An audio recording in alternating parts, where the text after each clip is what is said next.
নমস্কার, জ্যোতিষ কিচেনে আপনাদের সকলকে অনেক অনেক স্বাগত। আজ রান্না করব চিকেন।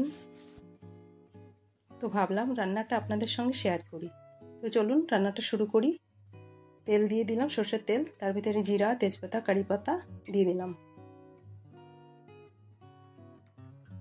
এবার পেঁয়াজটা দিয়ে দিলাম। এবারে নুন দিয়ে দিলাম, 2 চামচ নুন দিচ্ছি।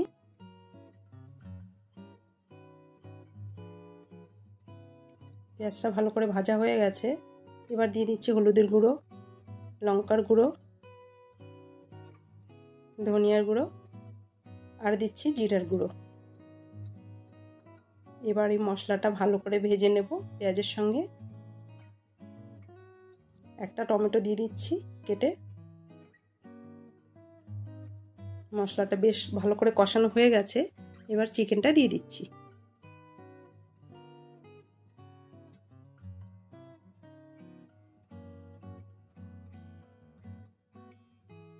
এবার চিকেনটা ভালো করে কষিয়ে নেব।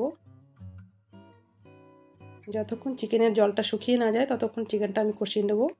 এবার দিয়ে দিচ্ছি 1 চামচ চিনি। এবার দিচ্ছি কিছুটা দই। এইভাবে রান্না করে খেয়ে দেখবেন বন্ধুরা, খুবই ভালো লাগে খেতে। এবার একটা আলু কেটে দিয়ে দিলাম। চিকেনের ভিতরে কারি পাতার গন্ধটা খুবই ভালো লাগে খেতে। এইভাবে করে খেয়ে দেখবেন।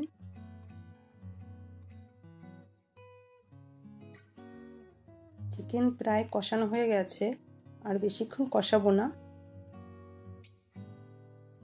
এবার জল দিয়ে দিচ্ছি।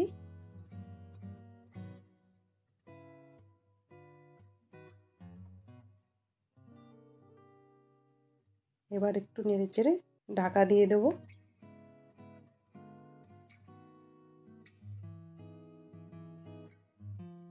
ঢাকনাটা খুলে আর একটু নেড়ে দেব। এবার গরম মশলা দিয়ে দিচ্ছি। চিকেন প্রায় আমার রেডি। তো বন্ধুরা, ভিডিওটা যদি ভালো লেগে থাকে তাহলে প্লিজ একটা লাইক দিয়ে দেবেন, আর আমার চ্যানেলটিকে সাবস্ক্রাইব করতে ভুলবেন না কিন্তু। ভিডিওটি দেখার জন্য আপনাদের সবাইকে ধন্যবাদ। সবাই খুব ভালো থাকবেন, সুস্থ থাকবেন।